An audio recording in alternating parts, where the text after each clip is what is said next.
Psychiatry is really better off when it's opened and engaged within itself, but also with other related fields and the community at large. Thanks very much indeed for joining us this morning. Thank you so much for having me, Stephen. So the annual meeting must be a very busy time for you and the team at Psych News. It is indeed.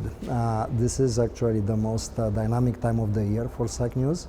Our team is here, boots on the ground, reporting, recording, and reflecting on the stories that are going to change our field. Give us a little bit of a flavor for some of the activities that you'll be undertaking this week. Well, so on the one hand, we are going to continue to do what we've been doing for many years now, which is to deliver the Psych News Daily, PM Daily. That's going to go to our readers' inboxes every morning, so please check your inboxes. But in addition to that, at this meeting, we are experimenting. So we are present on social media, and we are aiming to do lifetime reporting on X, formerly known as Twitter, LinkedIn, and also on our newly launched Instagram account. That's exciting. It is exciting.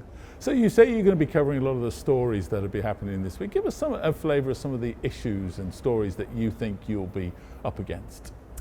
Well, so you know what I love about this meeting, Stephen, is that it's a meeting that has a lot of breadth and depth.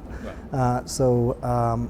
We will hear about emerging research on biomarkers, early detection, prevention, with maybe the option for earlier intervention. And on the other hand, you know, this meeting is going to present data on psychosocial interventions and resilience. So there is a whole range of topics that are covered here. Of specific interest, I think, are going to be some new developments in interventional psychiatry, including a transcranial magnetic stimulation, and of course the technological applications that we now see in medicine and in psychiatry as well, including artificial intelligence. I think that's one of the really exciting things about this particular meeting, isn't it? As you say, that a lot of different things come together, right? And so, for example, like the use of AI in psychiatry. So it's a really good way of kind of keeping up to date with kind of the frontier research, isn't it? It is, and you know, when it comes to those things, obviously there is a lot of excitement, but I think there are also things that we need to be very carefully considering moving forward: privacy, equity issues. So we're going to hear about the pros and the cons and the opportunities and the liabilities. So that is exciting. Let's talk a little bit about you. So this isn't your full-time job, is it? So give us a flavour of what you do outside of here and how that influences your work with Psych News. So I'm an academic psychiatrist. My background spans clinical care. I continue to see patients for biologically driven patients and also psychotherapy. I also do research and education. I mentor students and residents. So what I learned through combining things, this diverse experience, is that psychiatry is really better off when it's opened and engaged within itself, but also with other related fields and the community at large.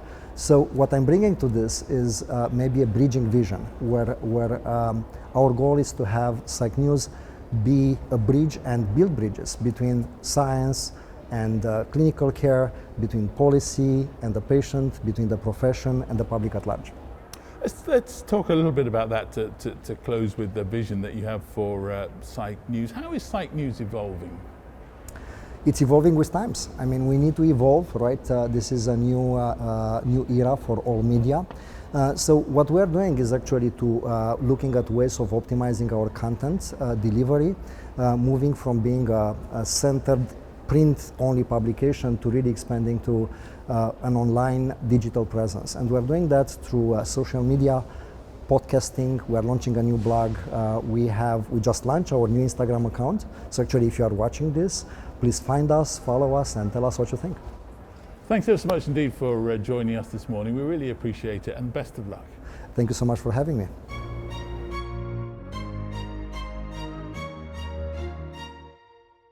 Thanks for watching, but now an important disclaimer.